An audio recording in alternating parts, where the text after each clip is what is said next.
The gentleman thank is recognized for 2 minutes. gentlelady for yielding, and I ask unanimous consent to revise and extend my remarks. Without objection. Madam Speaker, I rise in opposition to this resolution, not because I am taking sides and picking who the bad guys are and who the good guys are, but I'm looking at this more from the angle of being a United States citizen, an American, and I think resolutions like this really do us great harm. In many ways, what's happening in the Middle East, and in particular with Gaza right now, we have some moral responsibility for both sides in a way, because we provide help and funding for both Arab nations and Israel.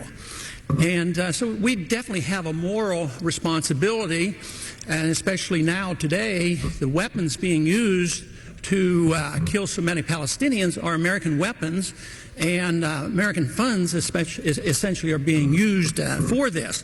But there's a political liability which I think is something that we fail to look at, because too often there's so much blowback from our intervention in areas that we shouldn't be involved in.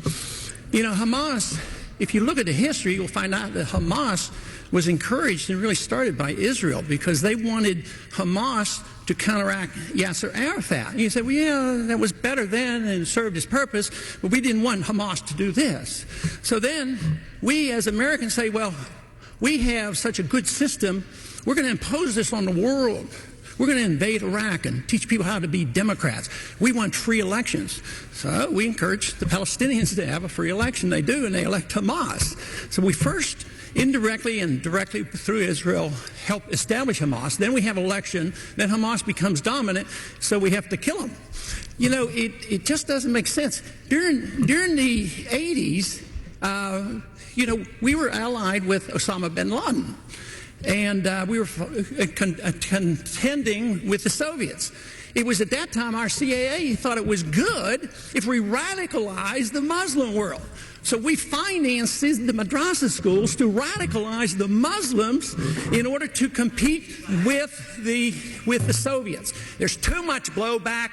There's a lot of reasons why we should oppose this resolution. It is not in the interest of the United States. It's not in the interest of Israel either. Hamas, the Zionist bogeyman, is in reality a Zionist corporation registered in Israel in 1978. According to ICT papers, Hamas was legally registered in Israel in 1978 under the auspices of Menachem Begin and by Sheikh Ahmed Yassin, a political disciple of Hassan al-Banna, puppet founder of Muslim Brotherhood. The Muslim Brotherhood is an equally Zionist organization whose own origins were directly and fully funded by the Rothschilds' Suez Canal Company from 1928. Both organizations have masqueraded as Islamic. Muslim Brotherhood continues to do so. Hamas was massively and directly funded by Israel from its inception at least until 2012, and thereafter through Qatar. It initially widened its base of supporters and sympathizers by social work designed to win hearts, and continues to act for Israel as an excuse for Israel to bomb Gaza, test and showcase its weapons, and hold Gazans as blockaded prisoners in an open-air concentration camp.